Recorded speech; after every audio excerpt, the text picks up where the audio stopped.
Hi, I'm Jen, and I just want to make a short statement about human rights, just because this is a provincial election, but I think it's still important during a genocide just to discuss human rights and what my stance is, because may not be important to everyone, but it will be important to some.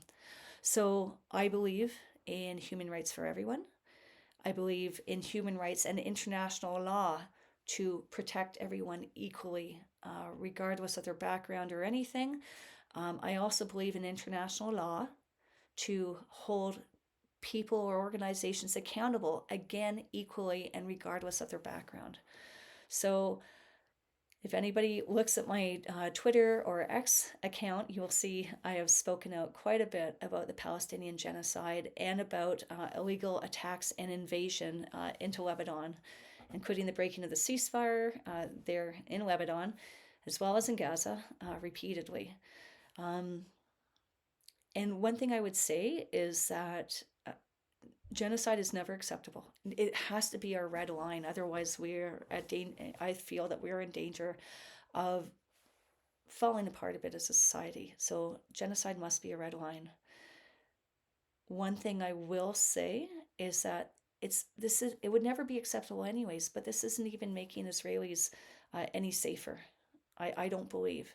And so I am concerned about their safety and their well-being, just as I am for Palestinians, for Lebanese, and every other people from every other country who are being bombed by Israel, with USA significantly funding it.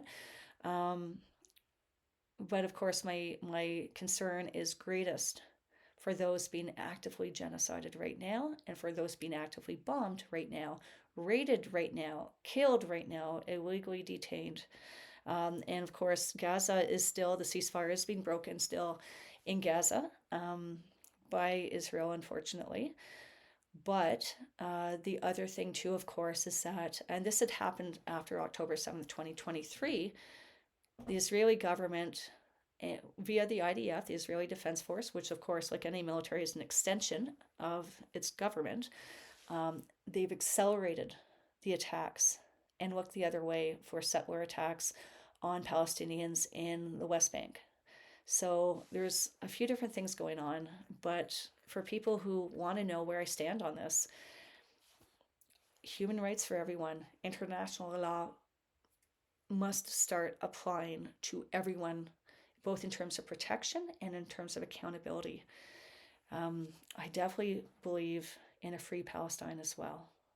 What's occurring right now is ignoring international law and is going to make the world a much more dangerous place for everyone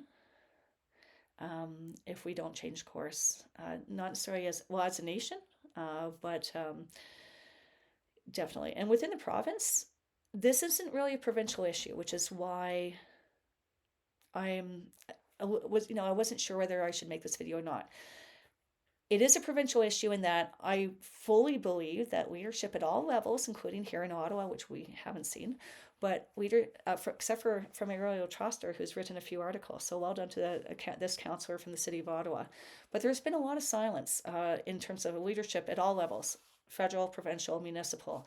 And when there's a genocide occurring, especially one that the federal government is unfortunately supporting and financing to some degree, there should not be silence. And that's where it is a provincial issue, number one.